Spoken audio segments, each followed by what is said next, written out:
material, and they wrap round from the rear glass. It gives the car a sense of width. When you see them on the freeways and the motorways, it really does give the car a visual width across the back. More evident in lighter cars, admittedly, but it gives the car quite a unique graphic. Now, we talked about the window graphic, then we have the waistline. We go down deeply into the lower half. We call this a fuselage, this lower half of the car, and it's important for a Jaguar to have a very strong fuselage in the lower half, offset by a sim upper. You get the delicacy in the upper half of the car, and that's the beauty of a Jaguar, and you get the power and the strength in the lower half. And if you look at the Mark II or the original XJ6, they did exactly the same thing. And that's something that really is quite unique to Jaguar. You know, when we designed these pillars, my younger designers, by default, wanted to make them very thick and bold, and that's very fashionable at the moment to do that, especially if you look at our competitive set. And I said, no, we're going to do what's right for the brand, and that's to do these beautiful, slim pillars that almost completely disappear in some ways. That's what a Jag should do. The overhangs of the car, we deliberately try to keep them on the front, visually as short as possible. We've treated it with a plan view, and that's important because if you want a car to have some visual dynamic, you need to offset the front overhang with the rear overhang. So we stretch the rear overhang as long as possible, offset with that very short wrap round front overhang. Very much like the Mark II did all these years ago, 40 odd years ago. So the principles, again, are still the same. And of course, within that, we've got a great stance of where the wheels sit and how the car sits in the road. The stance of a Jaguar is very, very important.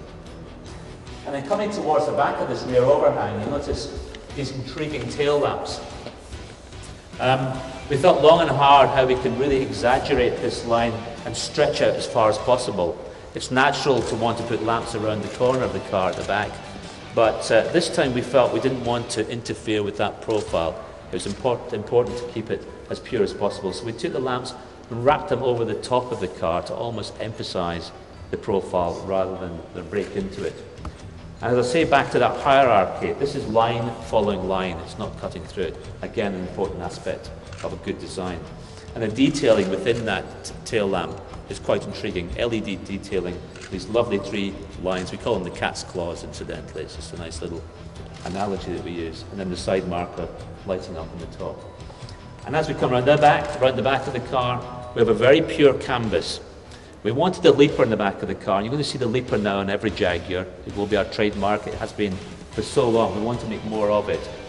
And in many countries, of course, we can't put the leaper in the front anymore on the bonnet, so we're going to put it in the back, although I believe we can do that here.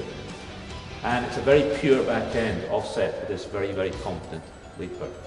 So that really summarizes the car. It's all about great proportions, it's all about pure surfacing, and just beautiful, simple lines. And if you capture all these elements in the right order, you can create a Jaguar. It's that simple, actually. Now, a little bit about the interior.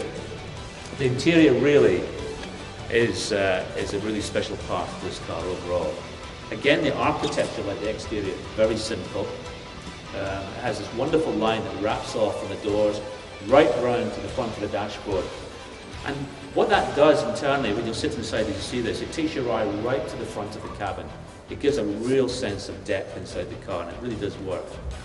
But within that simple architecture, we have a lot of wood and a lot of leather. The upper part of the dashboard and the door trims are all stitched leather. Now, there are many cars in our competitive set that don't actually do that. Every one of our cars will do that, so again, it's quite unique. And that just gives a sense of warmth and a sense of good feeling inside the car. But it envelops these large areas of wood. There are a lot of wood in this car. Wood and leather you would expect in a Jaguar.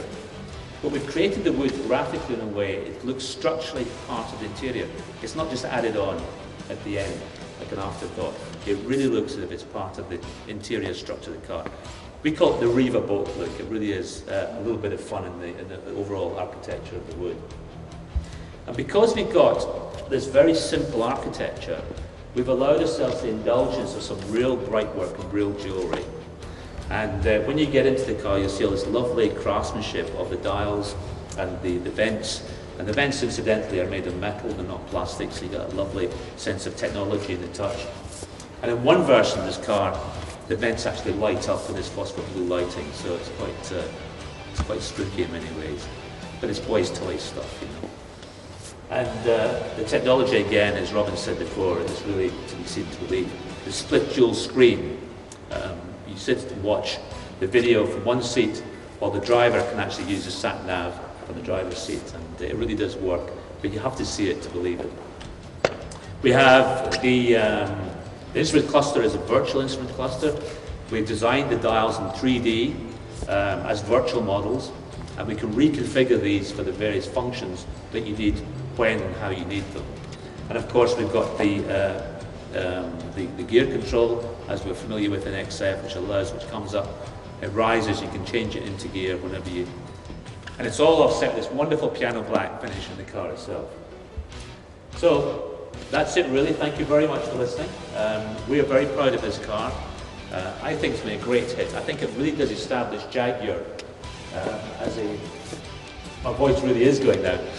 As a real entity in the whole Jaguar range. So please enjoy it. I'm sorry for the voice disappearing. Thank you for listening.